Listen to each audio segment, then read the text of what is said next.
Dice la palabra del Señor: aconteció que entre tanto que Apolos estaba en Corinto, Pablo, después de recorrer las regiones superiores, vino a Éfeso, y hallando a ciertos discípulos, les dijo: ¿recibisteis el Espíritu Santo cuando creísteis? Y ellos le dijeron: ni siquiera hemos oído si hay Espíritu Santo. Entonces dijo: ¿en qué pues fuisteis bautizados? Ellos dijeron: en el bautismo de Juan. Dijo Pablo: Juan bautizó con bautismo de arrepentimiento, diciendo al pueblo que creyesen en aquel que vendría después de él, esto es, en Jesús el Cristo. Cuando oyeron esto, fueron bautizados en el nombre del Señor Jesús, y habiéndoles impuesto Pablo las manos, vino sobre ellos el Espíritu Santo, y hablaban en lenguas y profetizaban. Eran por todos unos 12 hombres. Amén. Pueden sentarse, mis hermanos. En este pasaje encontramos al apóstol Pablo en uno de sus viajes misioneros. Y el apóstol Pablo le preguntó, como ya ahí pudimos observar, a un grupo de discípulos que dice que eran 12, acerca del Espíritu Santo. Y sabe, la respuesta de estos 12 pudo haber escandalizado el corazón de Pablo,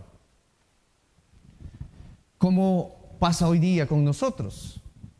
Desafortunadamente, hablar de la tercera persona de la Trinidad es hablar de la persona más desconocida por un lado y es mal interpretado por el otro lado. Entonces tenemos los dos extremos: por un lado desconocido y por el otro lado mal interpretado.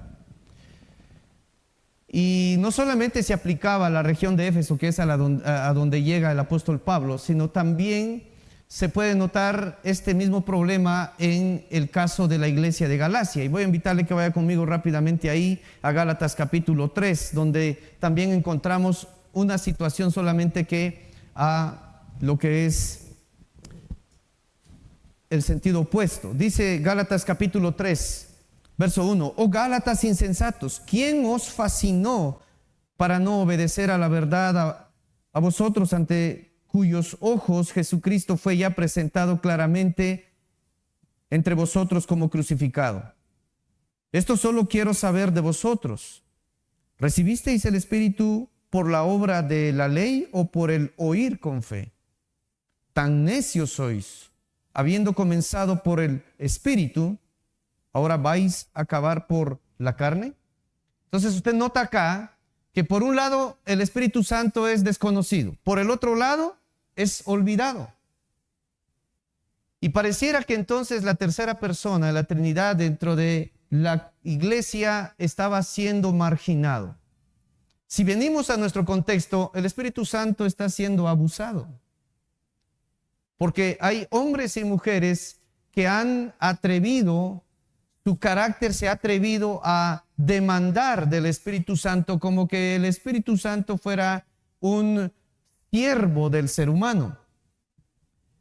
Entonces, hermanos, en esta mañana nosotros nos vamos a ocupar un momento acerca de lo que es la persona del Espíritu Santo, la personalidad del Espíritu Santo. Y seguramente mis hermanos, quienes después vendrán con sus conferencias, nos estarán brindando un panorama todavía un poco más claro acerca de quién es el Espíritu Santo. Yo quisiera que pudiésemos entonces ubicarnos en 3 aspectos rápidamente que quisiera yo compartir en esta mañana con ustedes. El primer punto que quisiera yo compartir es que nuestra sociedad está negando constantemente, de alguna manera, lo que es la personalidad del Espíritu Santo a través de malinterpretaciones, a través de abusos y a través de un tipo de control que el hombre pretende tener sobre el Espíritu Santo.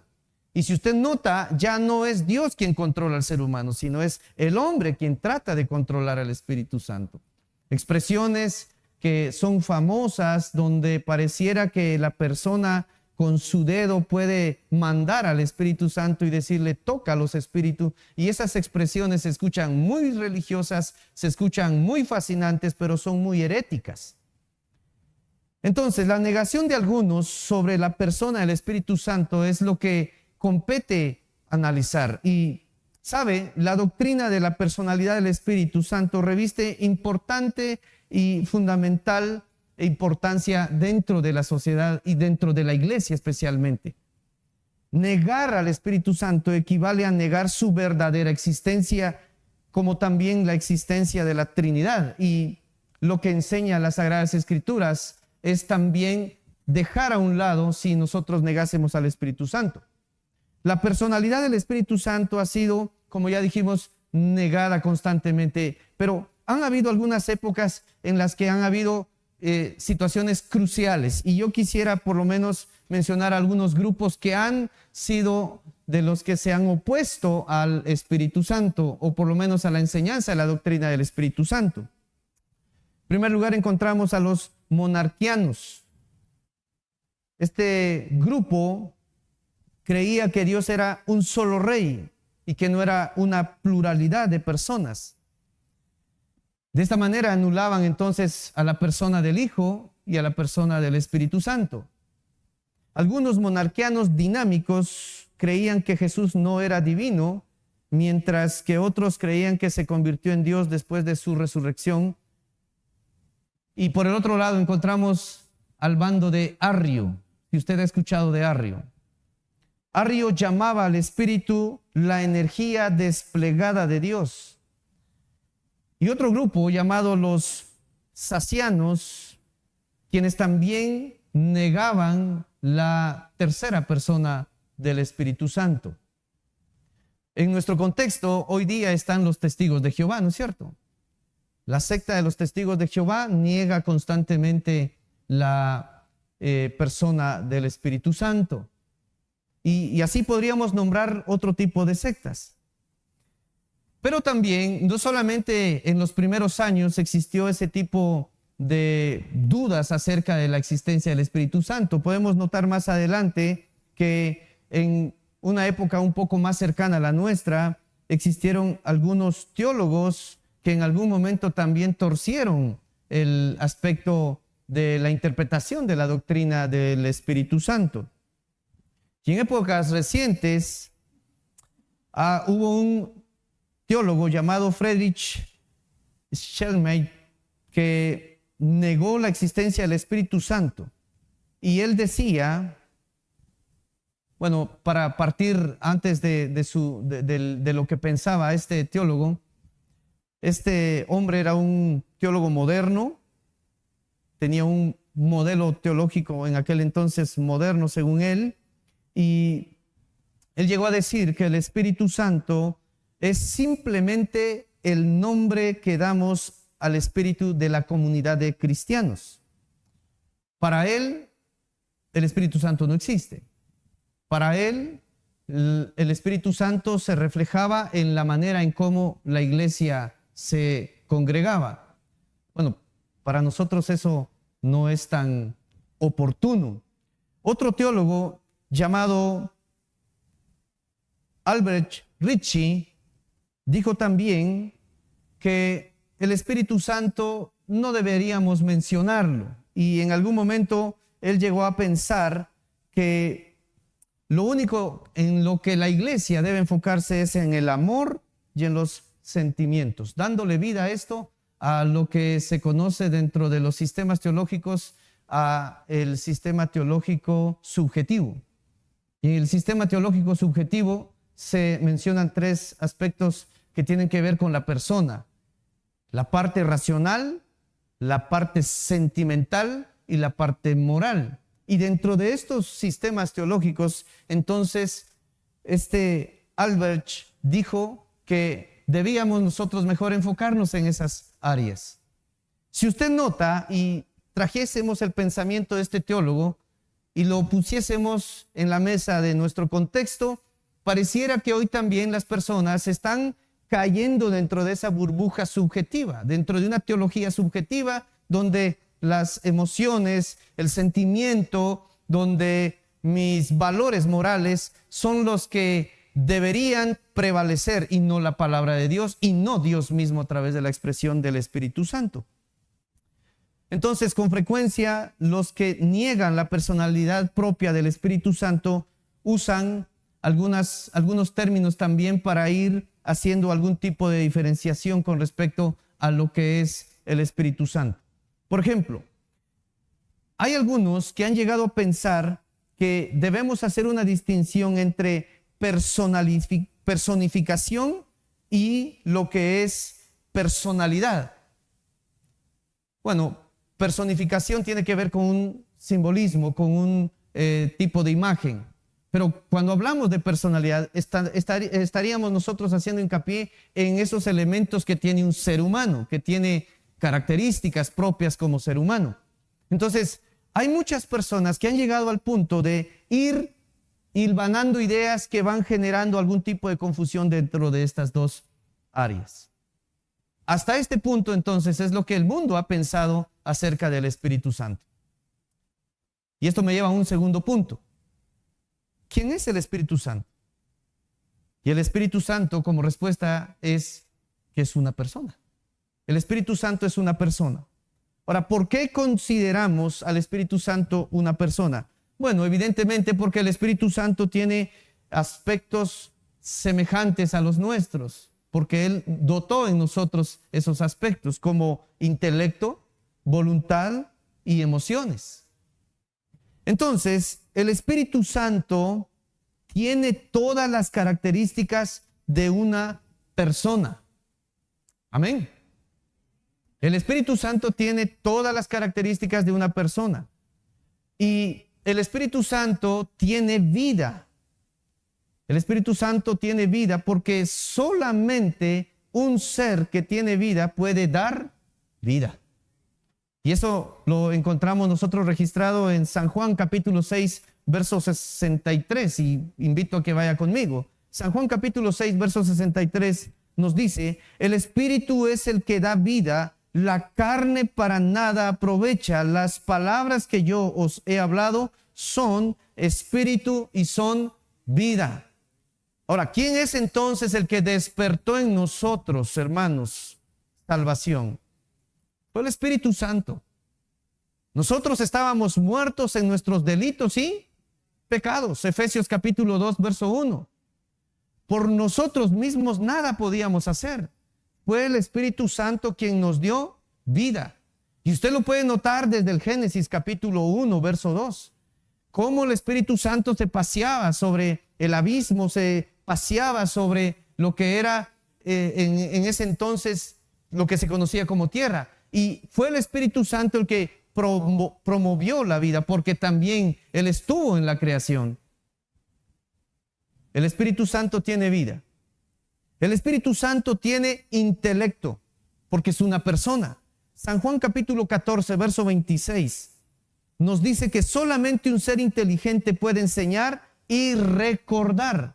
San Juan 14, 26 dice: mas el Consolador, el Espíritu Santo, a quien el Padre enviará en mi nombre, dice el Señor Jesús, Él os enseñará todas las cosas y os recordará todo lo que yo os he dicho.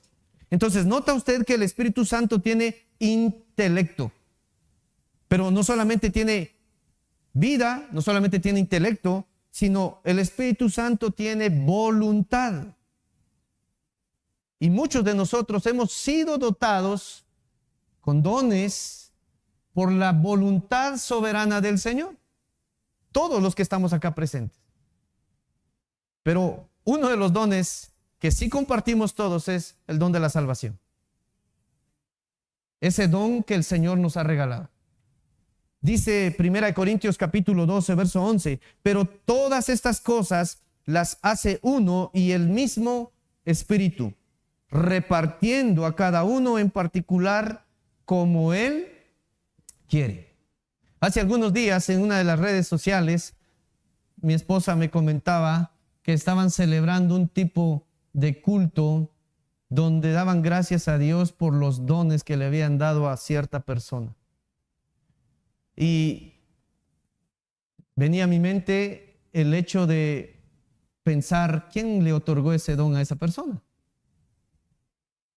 Bueno, si lo hicieron desde la perspectiva de gratitud porque fue Dios quien se lo dio, excelente, pero si fue desde la perspectiva y óptica de los seres humanos en los que el Señor me dijo que usted tiene el don de ser generoso, o el Señor me dijo que usted tiene el don de tal, y eso me hace retornar a hace 22 años, 23 años atrás, cuando yo iniciaba en el ministerio pastoral. Recuerdo claramente cuando una persona de una iglesia me dice: pastor, me dice, el Espíritu me dice que tú tienes que hablar en lenguas, pero el Espíritu Santo me dice que tienes que hablar 450 veces la palabra amén. Y bueno, cuando uno está, no sé si a los pastores jóvenes nos ha pasado eso, pero que cuando uno comienza, a veces uno va buscando cómo orientarse. Y resulté orando 450 veces amén y nunca tuve el don de lenguas, solo de malas lenguas, ¿verdad? Y entonces en medio de la oración me dice: no, pastor, dice el Espíritu Santo que no son 450, son 500. Y entonces le dije: hermana, momento, el Espíritu Santo no es así. Y sabe, hermano, vivimos en un contexto donde hoy mucha gente está pretendiendo delegar dones. Los dones los da el Espíritu Santo. En Hechos capítulo 16, versos 6 al 10, encontramos ahí al apóstol Pablo y su travesía. Dice: y atravesando Frigia y a la provincia de Galacia, les fue prohibido por el Espíritu Santo hablar la palabra en Asia. Y cuando llegaron a Misia, intentaron ir a Bitinia, pero el Espíritu no se los permitió. Ahora, ¿por qué no se los permitió? Porque el Espíritu Santo es soberano. Porque Él, en su voluntad, Él otorga a quien Él quiere darle lo que Él pretende y desea. Pero también, aparte de que Él tiene vida, posee vida, de que Él tiene intelecto, de que tiene voluntad, el Espíritu Santo es absolutamente libre y hace lo que quiere hacer. El Espíritu Santo también tiene emociones. Y muchos de nosotros en algún momento a lo mejor hemos constreñido al Espíritu Santo. En Efesios capítulo 4, verso 30 dice: y no contristéis ¿a quién? Al Espíritu Santo de Dios, con el cual fuisteis sellados para el día de la redención. ¿Cuándo podemos nosotros contristar al Espíritu Santo? Cuando no nos dejamos guiar por Él. Pero por supuesto no voy a profundizar porque, como ya comenté, muchos de mis hermanos van a tocar de estos temas. ¿Cómo entonces no habría de entristecerse el Espíritu Santo cuando nosotros le fallamos? Porque nos ha sellado y porque nos ha dado de su conocimiento. Por eso se entristece. Ahora, el Espíritu Santo también hace cosas que solamente hace una persona. Y el Espíritu Santo habla. En Hechos capítulo 8, verso 29, encontramos lo que se nos menciona acerca de Él. Y dice Hechos verso 29 del capítulo 8: y el Espíritu dijo a Felipe: acércate y júntate a ese carro. Ahí usted puede notar cómo el Espíritu Santo le habló a Felipe. El Espíritu Santo también intercede por nosotros. ¿Cuántas veces nosotros nos sentimos como que Dios no escucha nuestro clamor, no escucha nuestra oración? ¿Y cómo va a escuchar nuestras oraciones del Señor si le estamos pidiendo cosas ridículas? Por ejemplo, cuando yo le comentaba esto de la experiencia a inicios del pastorado, era algo ridículo mencionar 450 veces la palabra amén, amén, amén. Era como algo ridículo. Y hay mucha gente que está pidiendo cosas ridículas. Jóvenes que nos acompañan, a lo mejor estén clamando por mujeres que no valen la pena. O hermanas que estén pensando en sus novios y son inconversos. Y usted está pidiéndole al Señor que Dios obre en ese noviazgo. ¿Cómo le pedimos al Señor algo así? Pero el Espíritu Santo intercede. No le des eso, Señor, porque si apenas viene al culto, con ese novio nunca más va a venir al culto, ¿verdad? Sí. Romanos capítulo 8, verso 26 dice: y de igual manera el Espíritu nos ayuda en nuestra debilidad, pues ¿qué hemos de pedir como conviene? No lo sabemos. pero el Espíritu mismo intercede por nosotros con gemidos indecibles. Para los que hemos de disfrutar del matrimonio, sabemos que esos gemidos indecibles se dan muchas veces en las damas cuando están a punto de dar a luz. Muchos de nosotros, gracias hermano, muchos de nosotros no hemos llegado a experimentar qué es un gemido indecible. Bueno, usted dirá, pastor, a mí me ha dolido las muelas. Pues fíjese que las muelas no son nada comparadas a un momento de parto. Pero si esto es así, como el texto nos dice, dimensione usted entonces ese grado de dolor, ese grado de necesidad que el mismo Espíritu Santo llega a sentir al ver a una persona pidiendo cosas que están fuera de su voluntad. Y ante esto siempre he puesto este ejemplo. Nadie de nosotros a un niño de 2 años le dice, toma el cuchillo para jugar. Nadie de nosotros. Y si el niño nos pidiera un cuchillo para jugar y tiene 2 años, ni loco se lo daríamos. Porque ¿qué puede pasar con un niño de 2 años y un arma como esta? Que se puede golpear, se puede lastimar. Eso mismo puede pasar entonces cuando nosotros de alguna manera estamos pidiendo cosas que no son bajo la voluntad del Señor. Entonces el Espíritu Santo intercede. ¿Qué más? El Espíritu Santo nos enseña. Nos enseña. Y en 1 Corintios capítulo 2, verso 13, Pablo dice, lo cual también hablamos no con palabras enseñadas por sabiduría humana, sino con las que enseña el Espíritu, acomodando lo espiritual a lo espiritual. Y eso es lo que estamos haciendo esta mañana, ¿no es cierto? Nos está enseñando el Señor con su palabra. Y es el Espíritu Santo quien nos está regalando este espacio, este tiempo.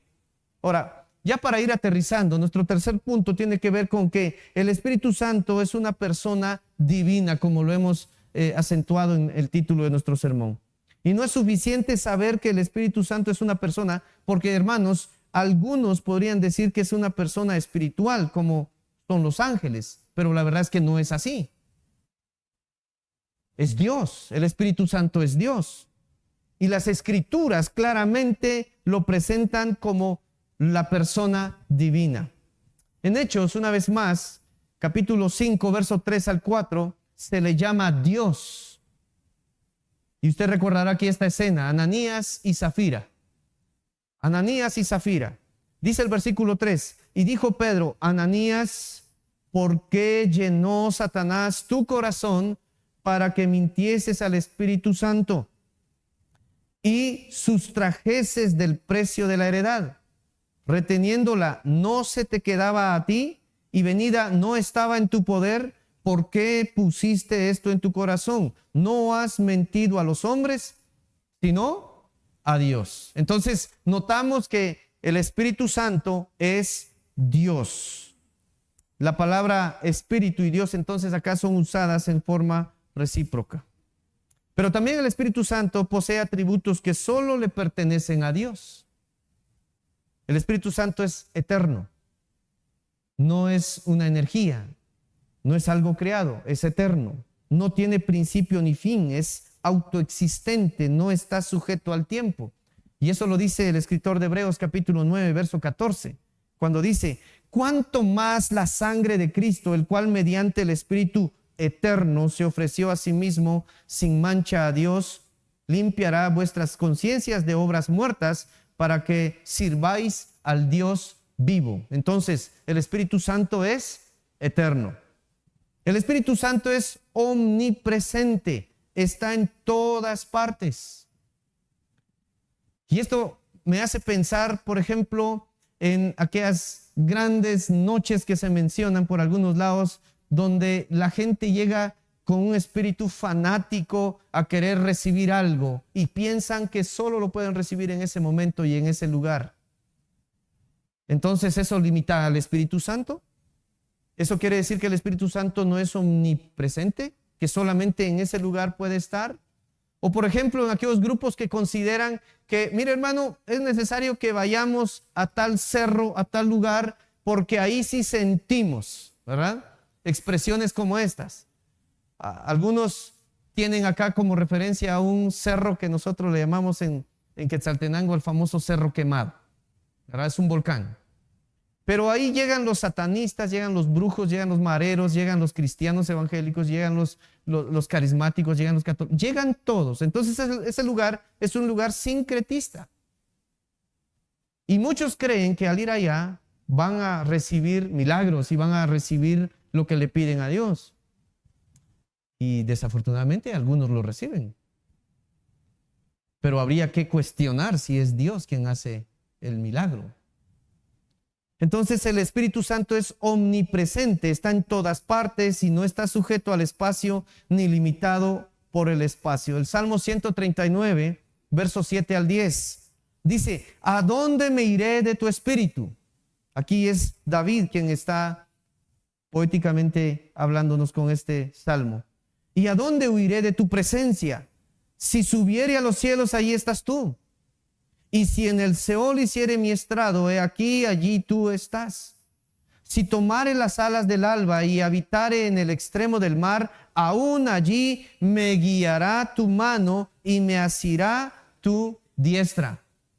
Ahora, esto tiene que ver entonces, David acá está hablando de una manera poética, pero pensemos en nosotros cuando estamos solos en nuestras habitaciones, cuando estamos solos frente al teléfono, cuando estamos con nuestra novia solos, cuando estamos con el novio solos, cuando estamos solos. El Espíritu Santo también está ahí. Y el Espíritu Santo ve lo que usted y yo hacemos. Imagínese usted pecando entonces y decir: nadie me vio. Claro que sí, el Espíritu Santo le vio. Y entonces no podemos nosotros escaparnos de la presencia del Espíritu Santo, porque es omnipresente. Pero también el Espíritu Santo es omnisciente. Y creo, hermanos, que lo que estoy haciendo solamente es ir acentuando la plataforma para que los hermanos vengan y remachen ese clavo. Solamente estoy dando yo algunos puntos que usted seguramente ya sabe. El Espíritu Santo es omnisciente y lo sabe todo. Y solamente Dios, amado hermano, puede conocer a Dios mismo. Primera de Corintios capítulo 2, versos 10 al 11. Pero Dios nos las reveló a nosotros por el Espíritu, porque el Espíritu todo lo escudriña, aún lo profundo de Dios. Porque ¿quién de los hombres sabe las cosas del hombre, sino el Espíritu del hombre que está en él? Así tampoco nadie conoció las cosas de Dios, sino el Espíritu de Dios. Amén. Gloria a Dios por eso. Ahora, el Espíritu Santo también es omnipotente. El poder del Altísimo es el poder del Espíritu Santo. Y usted puede notar ahí como Lucas capítulo 1, verso 31 al 35 nos habla acerca de ello. Y ahora concebirás en tu vientre y darás a luz un hijo y llamarás su nombre Jesús. Este será grande y será llamado Hijo del Altísimo. Y el Señor Dios dará el trono de David su padre y reinará sobre la casa de Jacob para siempre, y su reino no tendrá fin. Entonces María dijo al ángel: ¿cómo será esto? Pues no conozco varón. Respondiendo el ángel le dijo: el Espíritu Santo vendrá sobre ti, y el poder del Altísimo te cubrirá con su sombra, por lo cual también el santo ser que nacerá será llamado Hijo de Dios. Hay algunos teólogos que dicen a esta parte, le llaman la unión hipostática, la unión divina con la materia del hombre. Y eso, hermanos, nos revela el gran poder que el Espíritu Santo tiene y que siempre tendrá para la gloria del Señor. Entonces, solamente Dios es poderoso. Ahora, también el Espíritu Santo hace obras que solamente Dios puede hacer. Y Él participó en la creación.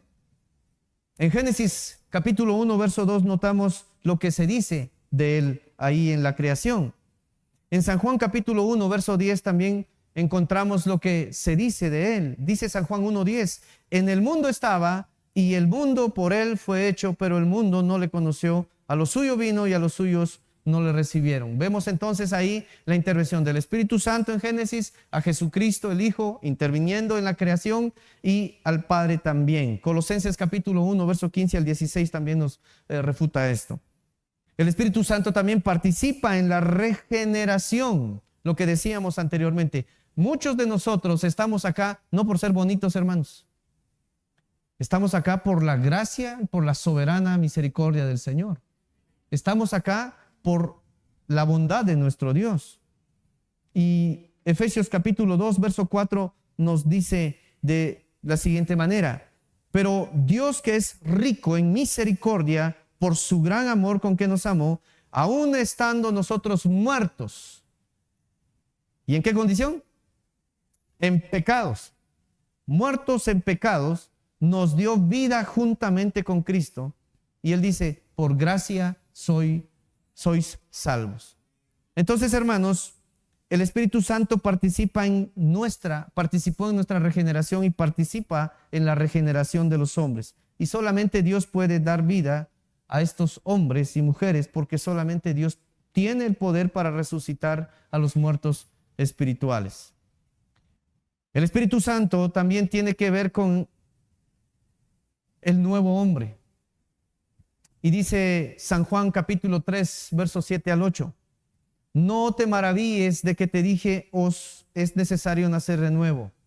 El viento sopla de donde quiere y oye su sonido, mas ni sabes de dónde viene ni a dónde va. Así es todo aquel que es nacido del Espíritu. El Espíritu Santo entonces también tiene que ver con la regeneración del nuevo hombre. Y para concluir, hermanos, el Espíritu Santo participa en la resurrección. Y Romanos capítulo 8, verso 11 nos lo dice. Romanos 8, 11 dice, y si el Espíritu de aquel que levantó de los muertos a Jesús mora en vosotros, el que levantó de los muertos a Cristo Jesús vivificará también vuestros cuerpos mortales por su Espíritu que mora en vosotros. Entonces el Espíritu Santo participa en la resurrección y esta obra también se atribuye a lo que es nuestro trino Dios. Conclusión. Mis hermanos, nosotros podemos conocer que el Espíritu Santo es en verdad una persona divina porque Él posee una mente, Él posee emociones y una voluntad. El Espíritu Santo piensa y conoce. El Espíritu Santo puede ser contristado, como ya lo hemos visto. El Espíritu intercede por nosotros. El Espíritu Santo toma decisión de acuerdo a su voluntad. El Espíritu Santo es Dios y es la tercera persona de la Trinidad como Dios. Así que damos gracias al Señor porque ahora el Espíritu Santo vive en nosotros. Nosotros somos templo para Él. Que el Señor nos ayude a vivir para la gloria del Señor. Amén.